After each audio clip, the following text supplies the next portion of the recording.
तो आज की वीडियो का जो टाइटल है वो कोई रिवर ब्रिज नहीं बल्कि सी ब्रिज है, वो भी इंडिया के अंदर बनने जा रहा है। वैसे तो ये एजाज जो है भारतीय हरीफ जो है चाइना, उसके पास है 300 किलोमीटर का उन्होंने ब्रिज बनाया है जो कि चाइना के अंदर वाक़या है अभी भी, ठीक है। लेकिन भारत ने ये कहा कि भाई चाइना मुझसे आगे कैसे जा सकता है। अभी वो भारत वाले जो है वो बना रहे हैं तकरीबन 300 से ज्यादा, मतलब 300 किलोमीटर तो वो बना हुआ है ऑलरेडी अपना चाइना के अंदर। अभी भारत जो बना रहा है वो सी के अंदर, मतलब समंदर के अंदर ही ब्रिज बना रहे हैं और काफी लंबा ब्रिज है। तो इस ब्रिज को नाम दिया गया है अपना वेर सोवा वेरेर अपना पालगर सी लिंक, मतलब ये इनका कोई नाम है। तो वीडियो पूरी देखते हो, उसके बाद जो अपना रिव्यू देते हैं। अस्सलाम वालेकुम, this is me Shamir Rajput. I hope क्या बिल्कुल ठीक होंगे। आज की जो वीडियो है, आज की वीडियो बड़ी अमेजिंग होने वाली है। आपने वीडियो पूरी वॉच करनी है और वीडियो शुरू करने से पहले जो चैनल का ओरिजिनल वीडियो का जो चैनल का लिंक है वो भी डिस्क्रिप्शन में, और मेरे चैनल को भी जरूर सब्सक्राइब करना। चलते हैं वीडियो की। आज के इस वीडियो में हम लोग बात करने जा रहे हैं समुद्र के ऊपर बनने वाले भारत ही नहीं बल्कि पूरे विश्व के सबसे लंबे 8 लेन सी ब्रिज के बारे में, जिसको लेकर एक नई डेवलपमेंट सामने आई है। और अब यह दुनिया का सबसे लंबा 8 लेन सी ब्रिज और भी ज्यादा लंबा हो चुका है। जी हाँ, हम लोग चर्चा करने वाले हैं वर्सोवा विरार सी लिंक परियोजना के बारे में, जिसका निर्माण महाराष्ट्र की राजधानी मुंबई के वेस्टर्न कोस्टल एरिया से लगभग 1 किलोमीटर की दूरी पर अरब सागर में किया जाएगा। और अब इस परियोजना को एक्सटेंड करके पालघर तक बढ़ाया जा चुका है। और इसके अंतर्गत वैसे पहले तो बना हुआ था, उसको एक्सटेंड कर रहे हैं, लंबा कर रहे हैं और सी ब्रिज का निर्माण किया गया है। तो आज के इस वीडियो में हम लोग वर्सोवा विरार सी लिंक और विरार पालघर सी लिंक परियोजना के बारे में विस्तार पूर्वक चर्चा करने वाले हैं। तो आपसे रिक्वेस्ट है कि अगर वीडियो पसंद है तो प्लीज लाइक करें और चैनल को सब्सक्राइब करना बिल्कुल ना भूलें। वर्सोवा विरार सी लिंक एक प्रस्तावित परियोजना है और बहुत ही जल्द इसका निर्माण कार्य शुरू किया जाएगा। इस परियोजना के निर्माण से मुंबई से विरार के बीच कनेक्टिविटी और भी ज्यादा बेहतर हो जाएगी, जिसके कारण मुंबई शहर का विस्तार उत्तर दिशा की तरफ भी हो पाएगा। जैसा कि आपको पता है कि वर्तमान में मुंबई शहर में मुंबई कोस्टल हाईवे परियोजना का निर्माण किया जा रहा है और अब मुंबई कोस्टल हाईवे परियोजना को फर्दर एक्सटेंड किया जा चुका है और इसके नॉर्थ एक्सटेंशन के रूप में वर्सोवा विरार सी लिंक परियोजना को प्रस्तावित किया गया है। इसका निर्माण भी मुंबई के वेस्टर्न कोस्ट में किया जाएगा। वर्सोवा विरार सी लिंक वर्सोवा से शुरू होकर मध्य गोराई वसई होते हुए विरार में जाकर समाप्त होती है और इस मेन सी लिंक ब्रिज की लंबाई लगभग 43 किलोमीटर सिटी का नाम है क्या वर्सोवा यार। इसके साथ ही इस परियोजना के अंतर्गत मुंबई के विभिन्न क्षेत्रों से इस सी लिंक की बेहतर कनेक्टिविटी के लिए वर्तमान के प्राप्त जानकारियों के अनुसार 4 कनेक्टर्स का निर्माण किया जाएगा और इसके कनेक्टर्स की कुल लंबाई लगभग 58 किलोमीटर होगी। इस परियोजना के अंतर्गत बनाए जाने वाले कनेक्टर्स 6 लेन और 8 लेन के एक्सेस कंट्रोल्ड हाईवे होंगे। इस प्रकार वर्सोवा विरार सी लिंक और इसके कनेक्टर्स को मिलाकर पूरे परियोजना की कुल लंबाई लगभग 101 किलोमीटर हो जाती है। इस परियोजना के अंतर्गत बनाए जाने वाले लिंक जो है ना, इनकी लंबाई होती है मतलब पूरे ब्रिज के एरिया से लगभग 1 किलोमीटर की दूरी पर किया जाएगा और यह परियोजना वर्सोवा में वर्सोवा बांद्रा सी लिंक से भी कनेक्टेड होगा। अतः इस परियोजना के निर्माण के बाद विरार से मरीन ड्राइव तक कोस्टल हाईवे की कनेक्टिविटी स्थापित हो जाएगी।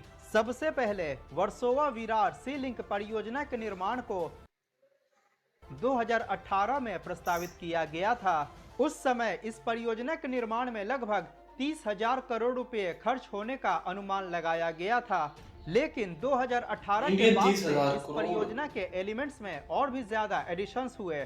नए इंटरचेंजेस, कनेक्टर्स, टनल्स इत्यादि के भी निर्माण को प्रस्तावित किया गया और इस नए एडिशंस के कारण इस परियोजना पर खर्च होने वाले अनुमानित लागत में भी समंदर के ऊपर बना हुआ ये रोड जो है ना, समंदर के ऊपर बना हुआ है। परियोजना के निर्माण में लगभग 63,426 करोड़ रुपए खर्च किया जाएगा।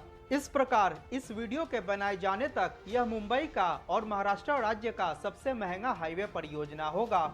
और आपको बता दें कि इस परियोजना का निर्माण Mumbai metropolitan region development authority अर्थात MMRDA द्वारा किया जा रहा है और सबसे बड़ी बात, इस परियोजना के डिटेल्ड जियो टेक्निकल प्राइवेट इन्वेस्टिगेशन कंपनी करने है। के लिए MMRDA द्वारा टेंडर्स को भी इनवाइट किया जा चुका है और उम्मीद है कि बहुत ही जल्द इस परियोजना के निर्माण के लिए भी टेंडर्स को इनवाइट किया जाएगा। आपको बता दें कि पहले इस परियोजना का निर्माण Maharashtra state road development corporation limited अर्थात MSRDC द्वारा किया जाना था, लेकिन अक्टूबर 2022 में इस परियोजना को MMRDA के अंतर्गत ट्रांसफर कर दिया गया। अगर बात करें इस परियोजना के अंतर्गत बनाए जाने वाले 4 कनेक्टर्स के बारे में, तो इसका पहला कनेक्टर विरार से शुरू होकर दिल्ली मुंबई एक्सप्रेसवे में जाकर समाप्त होगा और इस कनेक्टर के निर्माण के कारण वर्सोवा विरार सी लिंक की दिल्ली मुंबई एक्सप्रेसवे से भी कनेक्टिविटी स्थापित हो जाएगी।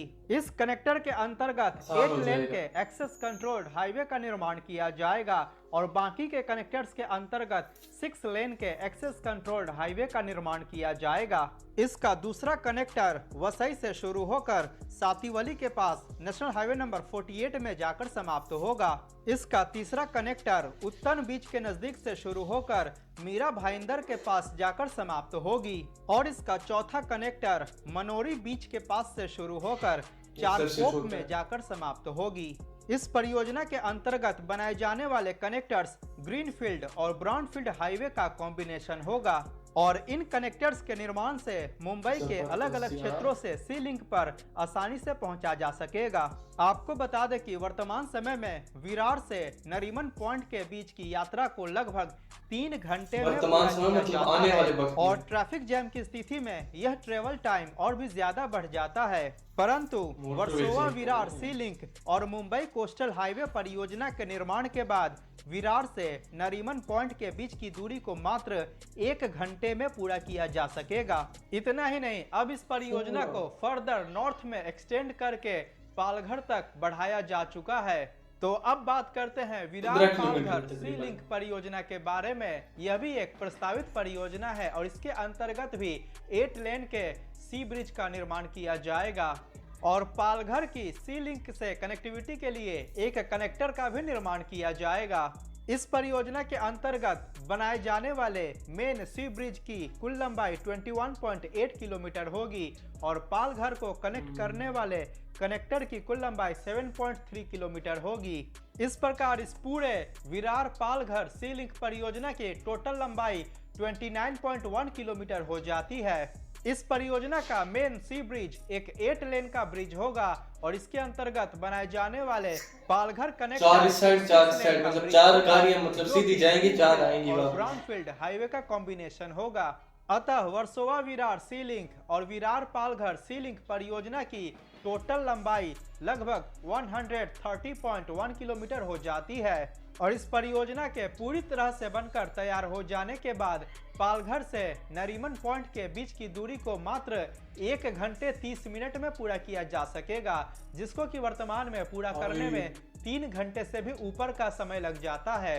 इतना ही नहीं, आपको बता दें कि वर्ली से पालघर के बीच पूरी तरह से सी ब्रिज की कनेक्टिविटी स्थापित हो जाएगी।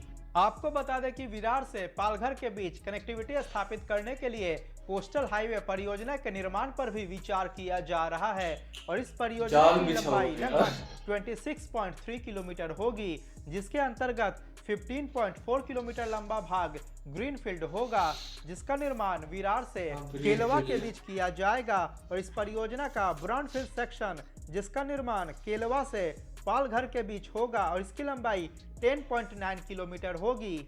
इसके अंतर्गत वर्तमान के ही हाईवे को अपग्रेड करके 8 लेन चौड़ा किया जाएगा। फिलहाल यह कोस्टल हाईवे परियोजना अभी अप्रूव्ड नहीं हुआ है और उम्मीद है कि विरार पालघर एक्सटेंशन परियोजना के निर्माण में लगभग 30,000 करोड़ रुपए खर्च किया जाएगा और यह परियोजना उम्मीद है कि 2032 तक बनकर तैयार होगा। तो इन परियोजनाओं के निर्माण के बाद मुंबई शहर का विकास और विस्तार उत्तर दिशा की तरफ और भी तेज गति से हो पाएगा। अपने स्क्रीन पर दिख रहे वीडियो पर क्लिक करके तो जी हाँ, वीडियो हो गई है एंड जबरदस्त भाई। भारत है, भारत ने ये कहा है कि भाई चाइना मुझसे आगे कैसे जा सकता है। उन्होंने देख आरामी मतलब उन्होंने चाइना से भी बड़ा ब्रिज बनाने की ठान ली है, मतलब ये बनाएंगे ठान ली है। ठीक है।